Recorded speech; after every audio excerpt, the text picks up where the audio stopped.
우리 예수님의 인도하심을 따라서 복된 삶을 누리기를 바랍니다. 요새 낮에는 좀 덥지만 참 좋을 때입니다. 하나님께서 오늘도 맑은 날씨 아래서 예배하게 하셨는데, 오늘 예배당에 나오신 모든 성도들, 또 예배 자리에 계신 모든 이들에게 하나님의 만복이 큰 은혜가 충만하시기를 바랍니다. 오늘부터 우리가 추수감사주일까지 전도하는 일에 집중하고자 합니다. 여러분들이 마음을 모아서 아직도 믿지 않는 우리 가족 중에 누군가가 있을 텐데, 그리고 또 이웃 친지들 꼭 하나님 앞에 인도하는 일을 위해서 집중해서 기도하면서 마음을 모아주시기를 바라고요. 또 주일 소그룹이 오늘부터 시작합니다. 많이들 가셔서 하나님의 은혜를 함께 나누시기를 바랍니다. 어느 날 예수님께 슬픈 소식이 전해졌습니다. 그것은 세례 요한이 세상을 떠났다는 소식이었습니다. 오늘 읽은 말씀 그 위에 보면 요한의 죽음 얘기가 기록되어 있지요. 참 허망한 것처럼 느껴지는 죽음이었습니다.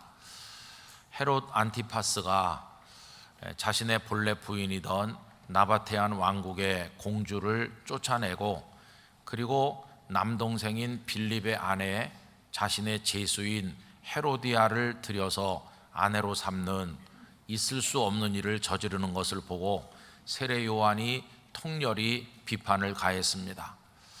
그러자 헤롯은 그를 감옥에 가두게 되었는데, 그에 관해서 14장 3절 4절에 다음과 같이 나옵니다. 전에 헤롯이 그 동생 빌립의 아내 헤로디아의 일로 요한을 잡아 결박하여 옥에 가두었으니, 이는 요한이 헤롯에게 말하되 당신이 그 여자를 차지한 것이 옳지 않다 하였음이라. 이래서 얼마 동안 요한이 갇혀 계셨어요. 그런데 어느 날 이 헤롯의 생일 잔치가 열렸는데, 헤로디아가 데리고 온 딸, 말하자면 그 빌립의 딸이니까 이 헤롯의 입장에서 보면 조카 딸이죠. 그 딸이 춤을 추어서 좌중에 앉은 사람들을 기쁘게 했습니다. 그러자 거나하게 취한 헤롯이 기분이 좋아서 한다는 말이 네가 원하는 건 뭐든지 주겠노라. 그래서 이 딸아이가 엄마에게 달려가서 뭘 달라고 할까 이렇게 하니까, 그 악독한 여인 헤로디아가 세례 요한을 죽여서 그 머리를 달라고 해라, 이런 끔찍한 요구를 하게 된 것입니다. 헤롯은 후회했지만 좌중에 뱉어놓은 말이 있었기 때문에 거두어 들이지를 못하고 그만 세례 요한을 죽이게 된 것이죠. 그래서 이제 장례가 다 끝나고, 그리고는 그 소식이 제자들에 의해서 예수님께 전해진 것입니다. 세례 요한이 계집아이의 춤값처럼 세상을 떠난 소식이 얼마나 이게 비통했겠습니까? 오늘 말씀 12절이 그겁니다. 요한의 제자들이 와서 시체를 가져다가 장사하고 가서 예수께 아뢰니라. 여러분, 요한의 제자들이 스승님의 죽음을 예수님께 알린 이유가 뭘까요? 그것은 요한과 예수님이 특별한 관계가 아닙니까? 제자들도 다 알고 있었겠죠. 요한과 예수님은 이 죽음의 세상, 어둠의 세상에 생명의 복음을 전하기 위해서 오신 분들이십니다. 예수님은 하나님의 독생자 메시아이시고, 요한은 예수님보다 6달 먼저 와서 세상 사람들에게 예수님을 알려준 길잡이로서 이 땅에 오신 분이었어요. 두 관계가 아주 특별하지 않습니까? 그리고 요한은 세상 사람들에게 예수님을 증언하는데 그 말씀들이 여러 군데 나오죠. 그 중에 하나, 마태복음 3장 11절 12절을 읽어드립니다. 나는 너희로 회개하게 하기 위하여 물로 세례를 베풀거니와 내 뒤에 오시는 이는 나보다 능력이 많으시니 나는 그의 신을 들기도 감당하지 못하겠노라. 그는 성령과 불로 너희에게 세례를 베푸실 것이요 손에 키를 들고 자기의 타작마당을 정하게 하사 알곡은 모아 곳간에 들이고 쭉정이는 꺼지지 않는 불에 태우시리라. 내 뒤에 오시는 분이 계시다. 나는 기껏해야 물로 세례를 베풀지만 그분은 불과 성령으로 세례를 주실 분이시다. 이렇게 요한이 사람들에게 예수님을 선포하였습니다. 뿐만 아니라 요한과 예수님의 관계에서 빼놓을 수 없는 것은 예수님께서 요단강에 오셔서 요한에게 세례를 받으신 것입니다. 그리고 요한은 자신의 제자를 예수님께 보내기도 했는데, 베드로의 동생 안드레가 본래는 요한의 제자였었는데 스승의 뜻을 따라 예수님께 갔고 예수님의 제자가 됐음을 요한복음 1장이 알려주고 있질 않습니까? 그렇게 특별한 두 분의 관계인데, 나중에 요한이 옥에 갇힌 다음에는 제자들을 보내서 예수님께 조금 황당한 질문을 하기도 했어요. 그 질문인즉슨 오실 그이가 당신이 오니까 하는 질문이었는데, 요한은 본인의 입으로 세상 사람들에게 메시아이시다, 세상 죄를 지고 가는 하나님의 어린 양이시다, 이렇게 선포를 했던 사람임에도 불구하고 그도 어쩔 수 없는 연약한 인간이기에 감옥에 갇힌 시간이 오래 가니까 그만 마음이 약해져서 제자들을 보내서 오실 그이, 당신이 메시아가 맞는지요? 라는 이상한 질문을 하게 했던 것이죠. 아마 그 질문을 들으셨을 때 예수님의 마음에 요한에 대한 측은지심이 일었을 것이라고 생각합니다. 사랑하는 요한, 너도 어쩔 수 없는 사람에 불과하구나. 네 입으로 나를 하나님의 아들로 증언하고 그리고는 너 자신이 흔들리다니 어쩔 수 없구나. 요한, 걱정하지 말아라. 내가 생명의 길, 구원의 길을 활짝 열고 메시아의 모든 사명을 완수할 것이다. 이렇게 생각하셨을 것입니다. 여러분, 이렇게 보면 요한과 예수님의 관계가 특별하니까 요한이 세상 떠났을 때 제자들이 와서 예수님께 알려드리는 것은 당연했었다 하는 걸 우리가 깨닫게 됩니다. 자, 그러면 이제 궁금한 것은 요한의 죽음 소식을 들으신 예수님께서 어떤 반응을 보이셨는가 하는 것입니다. 여러분, 예수님은 그 소식을 들으시고 빈 들로 가셨습니다. 오늘 본문 13절 앞부분을 보십시오. 예수께서 들으시고 배를 타고 떠나서 따로 빈 들에 가시니. 여러분, 이거 우리가 그냥 흘려 읽기 쉬운 말씀인데 곰곰이 생각해 보면 이 속에 대단히 중요한 함의가 있다는 것을 알게 돼요. 왜 빈들로 가셨나? 그것은 이제 세상을 떠난 그 요한이 빈들의 사람 아니었습니까? 요한이 사람들에게 자신을 나타낼 때까지 빈들에 있었죠. 누가복음 1장 80절, 아이가 자라며 심령이 강하여지며 이스라엘에게 나타나는 날까지 빈들에 있으니라. 요한은 빈들의 사람이었어요. 그가 사람들을 영접하고 말씀을 외쳤던 장소도 역시 빈들 혹은 광야였습니다. 마태복음 3장 1절과 2절 보면, 그때 세례 요한이 이르러 유대 광야에서 전파하여 이르되 회개하라, 천국이 가까이 왔느니라 하였으니. 여러분, 어떤 곳에서는 빈들이라고 했고 어떤 곳에서는 광야라고 했지만 헬라어 원문에서는 똑같은 에레모스라고 하는 단어입니다. 그러니까 빈들에 가셨다는 말이나 광야로 갔다는 말이나 같은 말로 이해하면 되는 거죠. 근데 요한은 빈들의 사람, 광야에 외치는 소리였는데 이제 그가 세상을 떠난 와중에 예수님께서 마치 당신이 요한이나 되는 것처럼 빈들에 가셨다는 겁니다. 그 다음 얘기는 뭡니까? 사람들이 빈들로 예수님을 찾아오는 거죠. 13절 후반부를 보십시오. 무리가 듣고 여러 고을로부터 걸어서 따라간지라, 이렇게 돼 있죠. 여러분, 이 장면을 잘 생각해 보세요. 전에는 사람들이 요한을 만나기 위하여 빈들로 갔었습니다. 그런데 오늘 본문에 와보니까 이제는 사람들이 예수님을 만나기 위하여 빈들로 찾아가고 있다는 겁니다. 그래서 이 말씀을 다 얘기를 해보면 사람들이 이제는 요한에게서 예수님에게로 그 찾아가는 대상이 바뀌었다는 사실을 알게 되는 거죠. 사실 요한이라고 하는 인물은 우리는 그저 예수님의 길잡이다, 그러다가 세상을 떠나셨다는 정도로 가볍게 생각하지만 여러 사람들의 연구에 의하면 그 요한이 가졌을 중요성, 사람들에게 미친 영향은 훨씬 더 컸다는 걸 알 수 있습니다.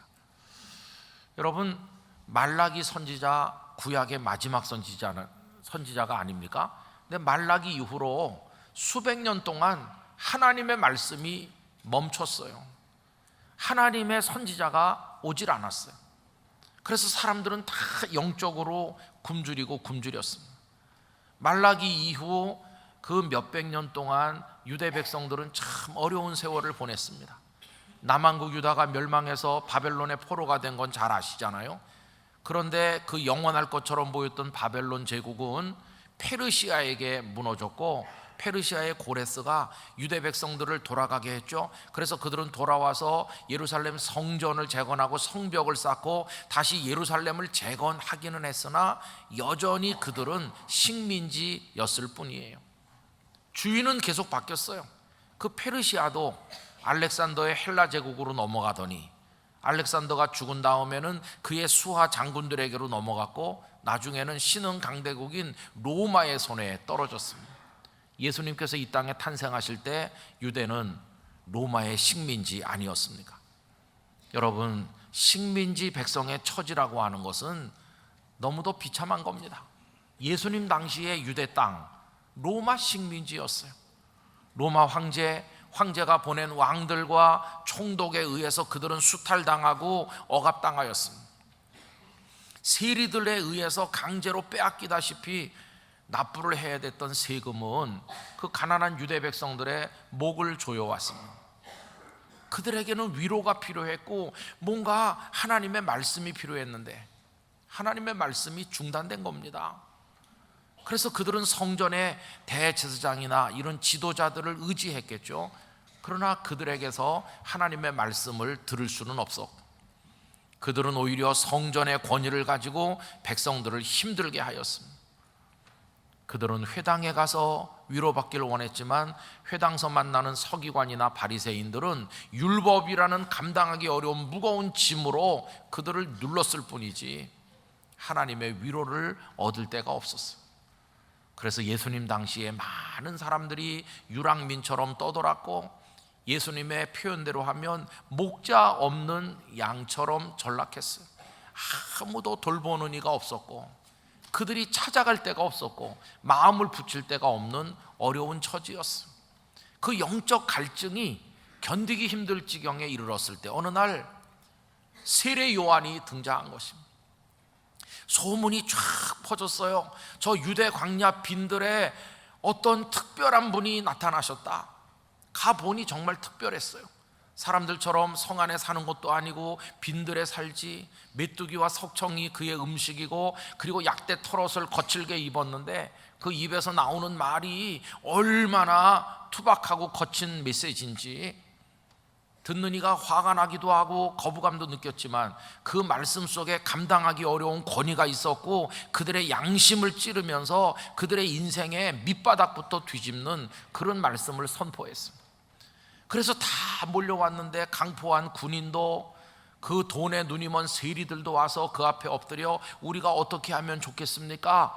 회개에 합당한 열매를 맺으라고 하면서 요한은 요단강에서 그들에게 세례를 베풀었고 얼마나 그의 권위가 대단한지 찾아오는 이들에게 어떤 때는 독사의 자식들아 그러면서 책망하기도 했고, 그런데도 유대 지도자들까지도 그를 주목했는데 심지어는 그가 메시아가 아닌가 생각할 정도로 요한은 그 어둠의 세상에 환한 빛 같은 사람이었습니다. 그래서 그가 빈 들에 있음에도 많은 곳곳에서 그에게 사람들이 몰려들게 된 것이었습니다. 모두가 다 요한에게 기대를 가졌습니다. 저 요한이 수백 년 만에 보낸 하나님의 선지자가 틀림없다, 아니면 메시아일지도 모른다, 이런 생각을 했던 거죠.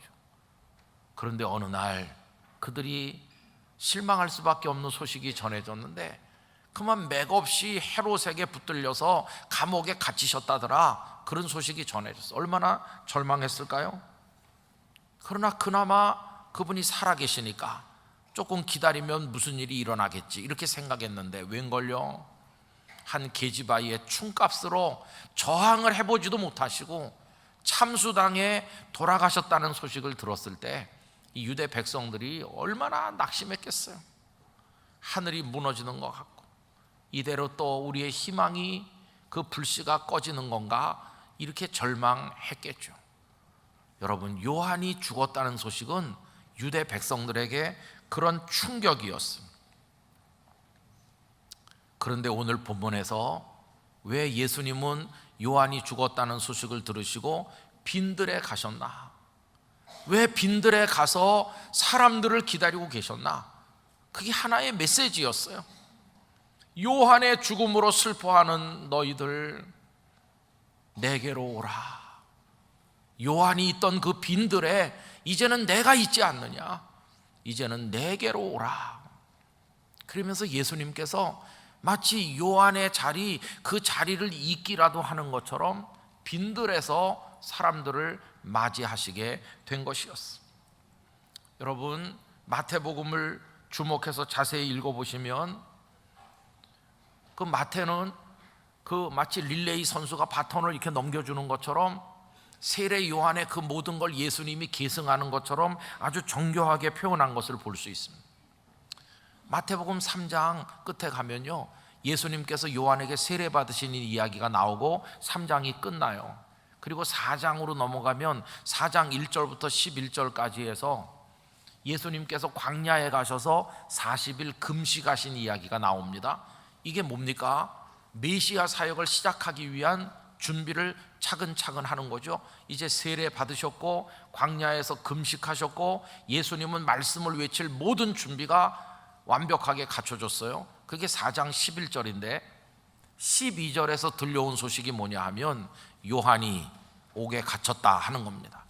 마태복음 4장 12절, 예수께서 요한이 잡혔음을 들으시고, 왜 요한이 잡혔다는 소식이 예수님 금식이 끝난 딱 그때 전해질까요? 이제 바톤을 넘기는 겁니다.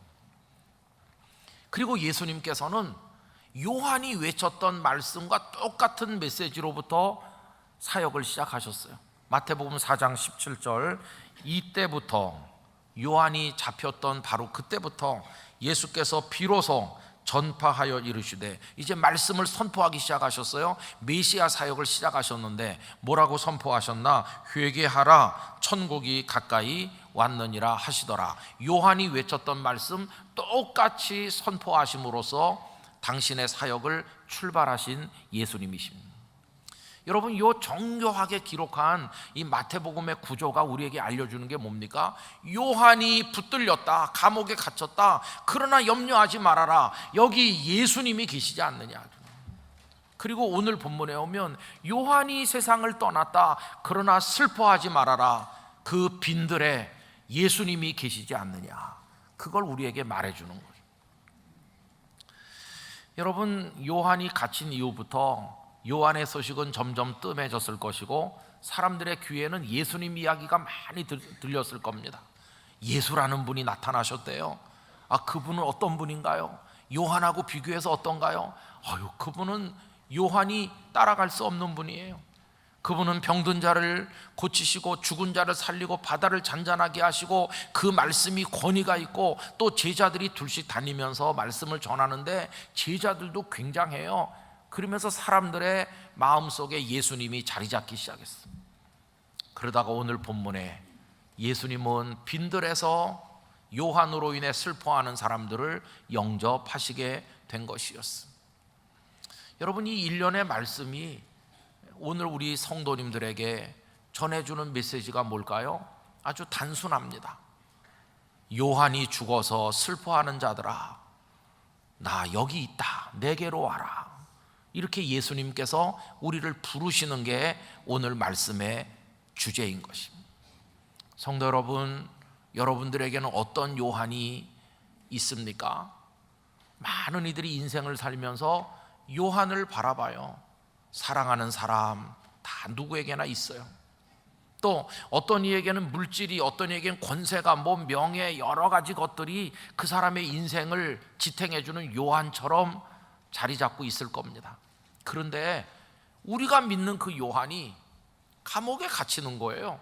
이젠 불러도 소식이 없고 요한이 나를 도와줄 수 없고 요한이 있기는 있는데 나에게 아무 도움이 안 돼요. 내 요한이 이렇게 무기력해졌나? 그런 때를 우리 맞이하잖아요. 그러다가 그나마 그 요한이 죽는 거예요. 내가 그렇게 믿었던 요한이 무너져 내려요. 나는 이제 어디로 가면 좋은가? 빈들을 향해 달려가 봐도 만날 수 있는 요한이 더 이상 이 땅에 없구나. 그냥 문자 그대로 빈들이 되고 말았어요. 아무도 없는 텅 빈들. 그런데 여러분, 놀라운 사실은 그 빈들을 빈들인 채로 놔두지 않으시고 예수님께서 그 자리에서 우리를 기다리고 계시다는 것이, 내가 있지 않느냐, 요한 때문에 슬퍼하는 너희여 내게로 오라. 이렇게. 여러분, 예수님이 계십니다. 예수님이 계시다고요. 예수님이 우리를 기다리시는 거예요. 그래서 사람들은 지금 예수님께로 몰려들었잖아요. 요한을 찾아가던 사람들이 예수님이 계시다 그러면서 이제는 사방에서 예수님께로, 예수님을 향해 나가는 그 사람들의 행렬 속에 우리도 들어있어야 될 줄로 믿는 것입니다. 그렇게 예수님께 갔더니 어떻게 사람들을 맞이해 주셨는가? 여러분, 오늘 말씀 14절 우리 다 같이 읽도록 합시다. 예수께서 나오사 큰 무리를 보시고 불쌍히 여기사 그 중에 있는 병자를 고쳐주시니라. 아멘. 예수님께서는 그들을 불쌍히 여기셨어요. 이 단어에 관해서는 전에도 말씀드린 적이 있습니다. 스플랑크 니조마이라고 하는 동사인데, 이 스플랑크, 거기가 내장이라는 뜻이잖아요. 헬라 사람들은 모든 인생의 희노애락이 이 내장 창자 속에 있다고 생각했어요. 그런데 스플랑크 니조마이는 이 장이 막 뒤틀리고 고통을 받는 걸 말하는 거예요. 예수님께서 그 사람들이 오는 걸 보실 때, 야, 목자 없는 양들이구나, 너희들이 찾아갈 데가 없구나, 너희들의 요한도 죽었고 이제 갈 곳 없는 너희들 참으로 불쌍하구나. 예수님의 마음이 사랑으로 고통을 느끼셨어요. 그게 불쌍히 여기시는 거예요. 그래서 예수님은 그들을 어떻게 해주셨습니까? 세 가지 일을 해주셨어요. 오늘 본문에는 빠져 있지만 마가복음 6장 34절에 보면 불쌍히 여기셔서 그들을 첫째 가르치셨어요. 진리, 수백 년 동안 끊어진 하나님의 계시로 목말라 하던 그들에게 말씀을 가르쳐 주신 거예요. 두 번째로 예수님이 해주신 게 뭔가? 그들의 병을 방금 전에 읽은 14절의 말씀처럼 고쳐주셨다. 그들을 고쳐주셨다는 거예요. 그리고 세 번째 해주신 게 오늘 말씀 아래로 쭉 내려가 보면 여러분들이 너무나 잘 아시는 떡 5개 물고기 2마리로 그들을 먹이셔서 얼마나 풍성하게 먹이셨는지 먹다 12강줄이나 남게 차고 넘치는 사랑으로 그들을 먹이셨다고. 그게 찾아온 사람들을 향해 예수님께서 해주신 사랑의 일이었어요. 오늘 3부 예배를 드린 성도 여러분, 우리도 예수님을 향해 나가게 되기를 원합니다. 요한이 죽었다고 슬퍼하고 있지 말고 빈들을 향해 나가는 이들의 마음으로 우리도 주님을 향해 나가기를 원합니다. 거기 주님이 우리를 기다리고 계실 것입니다. 그 주님을 만나야 되는 것이죠. 그 주님께서 우리 성도들에게 은혜를 주시기를 원합니다. 가르쳐 주시기도 하고 고쳐 주시기도 하고 배불리 먹여 주시기도 할 줄로 믿습니다. 그래서 우리는 진리의 갈증을 느끼고 있으면 주님께로 가야 되는 거죠. 옳고 그른 게 무엇인가? 이 혼란한 세상에 나는 무엇을 붙들고 살아야 될 것인가? 진리의 갈증을 느낄 때 주님의 말씀을 여러분 속에 채우시기를 바랍니다. 가르치신 주님, 그 말씀이 이 성경 속에 녹아 있지 않습니까? 또 두 번째로 주님은 고치셨다고 그랬으니까 저는 정말로 우리 성도들이 고침받기를 원합니다. 그래서 이번 주 금요기도회를 치유기도회로 드리려고 해요. 이번 금요기도회는 주제가 치유입니다. 예수님은 우리의 연약함을 담당하시고 모든 병을 짊어지셨다. 마태복음 8장 16절 17절에 나오죠. 저물매 사람들이 귀신 들린 자를 많이 데리고 예수께 오거늘 예수께서 말씀으로 귀신들을 쫓아내시고 병든 자들을 다 고치시니. 17절은 다 같이 읽겠습니다. 이는 선지자 이사야를 통하여 하신 말씀에 우리의 연약한 것을 친히 담당하시고 병을 짊어지셨도다 함을 이루려 하심이더라. 아멘. 이 말씀을 믿고 연약함을 짊어져 주시고 우리의 병을 담당하시는 주님이시니까 주님 우리도 고쳐주시옵소서, 이런 마음으로 이번 금요일에 집중 기도하려고 그래요. 연약한 분들은 다 오시기를 바랍니다. 본인이 움직일 수 없으면 가족이 오셔서 함께 하나님 앞에 기도할 수 있기를 원하는 것입니다. 그리고 마지막 세 번째는 먹여주셨잖아요. 우리의 부족함이 얼마나 많아요. 먹을 게 부족하고 곳곳에 우리의 인생에 부족한 것들이 너무 많은데 여러분, 그것들을 주님이 12강줄기가 남듯이 차고 넘치는 사랑으로 우리를 배불려 주실 줄로 믿는 것입니다. 그래서 여러분, 저는 목사로 살면서 또 여러분은 여러분대로 살아가시면서 가정생활, 직장, 세상에서 대한민국 사람으로 살고 이런 인생을 고단하게 살아가는 과정에 무수하게 요한의 장례식을 하고 있는 거예요. 내가 믿었던 요한이 날마다 죽어서 장례식을 하고 슬퍼하는 요한의 제자들처럼 요한은 어디로 가셨나? 여러분, 그때 빈들을 바라보시면 거기 주님이 우리를 기다리시는 걸 알게 될 것이에요. 주님이 우리를 기다리고 계셔요. 오라고 하시는 거예요. 가르쳐주고 고쳐주고 배불려 줄 테니 이제는 내게로 와라. 여러분, 예수님하고 요한을 비교할 수 있나요? 비교할 수 없어요. 요한은 우리와 똑같은 인생일 뿐이고 그의 죽음은 아무것도 남긴 게 없습니다.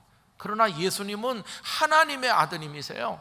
예수님은 십자가에서 죽으셨지만 그게 끝이 아니었고 그 죽음으로 우리 형벌을 대신하시고 그 피 흘림으로 우리의 죄를 깨끗이 씻으셨어요. 뿐만 아니라 예수님은 부활하셔서 영원한 생명을 우리에게 주신 분이시죠.